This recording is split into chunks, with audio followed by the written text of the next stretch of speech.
Chapter 21. The Lion becomes the King of Beasts. After climbing down from the China Wall, the travelers found themselves in a disagreeable country, full of bogs and marshes and covered with tall, rank grass. It was difficult to walk without falling into muddy holes, for the grass was so thick that it hid them from sight. However, by carefully picking their way, they got safely along until they reached solid ground. But here the country seemed wilder than ever, and after a long and tiresome walk through the underbrush they entered another forest, where the trees were bigger and older than any they had ever seen. "This forest is perfectly delightful," declared the Lion, looking around him with joy. "Never have I seen a more beautiful place." "It seems gloomy," said the Scarecrow. "Not a bit of it," answered the Lion. "I should like to live here all my life. See how soft the dried leaves are under your feet, and how rich and green the moss is that clings to these old trees. Surely no wild beast could wish a pleasanter home." "Perhaps there are wild beasts in the forest now," said Dorothy. "I suppose there are," returned the Lion, "but I do not see any of them about." They walked through the forest until it became too dark to go any farther. Dorothy and Toto and the Lion lay down to sleep, while the Woodman and the Scarecrow kept watch over them as usual. When morning came, they started again. Before they had gone far they heard a low rumble, as of the growling of many wild animals. Toto whimpered a little, but none of the others was frightened, and they kept along the well-trodden path until they came to an opening in the wood in which were gathered hundreds of beasts of every variety. There were tigers and elephants and bears and wolves and foxes and all the others in the natural history, and for a moment Dorothy was afraid. But the Lion explained that the animals were holding a meeting, and he judged by their snarling and growling that they were in great trouble. As he spoke several of the beasts caught sight of him, and at once the great assemblage hushed as if by magic.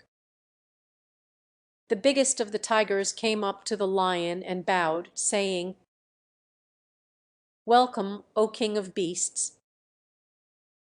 You have come in good time to fight our enemy and bring peace to all the animals of the forest once more." "What is your trouble?" asked the Lion quietly. "We are all threatened," answered the tiger, "by a fierce enemy which has lately come into this forest. It is a most tremendous monster, like a great spider, with a body as big as an elephant and legs as long as a tree trunk.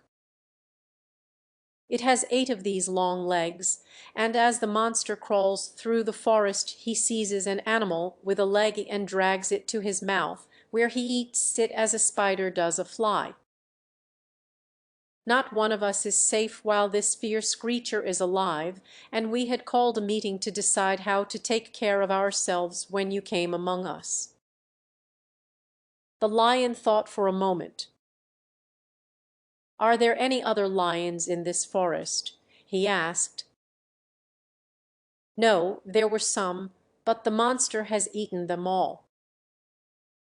And besides, they were none of them nearly so large and brave as you. If I put an end to your enemy, will you bow down to me and obey me as king of the forest?" inquired the Lion. "We will do that gladly," returned the tiger, and all the other beasts roared with a mighty roar, "We will." "Where is this great spider of yours now?" asked the Lion.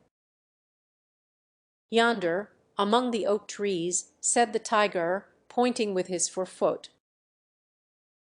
"Take good care of these friends of mine," said the Lion, "and I will go at once to fight the monster."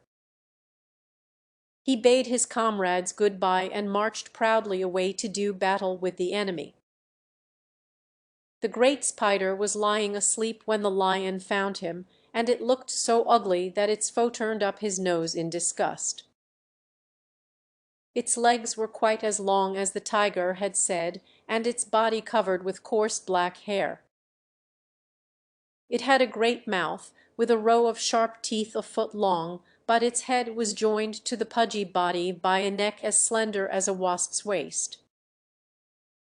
This gave the lion a hint of the best way to attack the creature, and as he knew it was easier to fight it asleep than awake, he gave a great spring and landed directly upon the monster's back. Then, with one blow of his heavy paw, all armed with sharp claws, he knocked the spider's head from its body.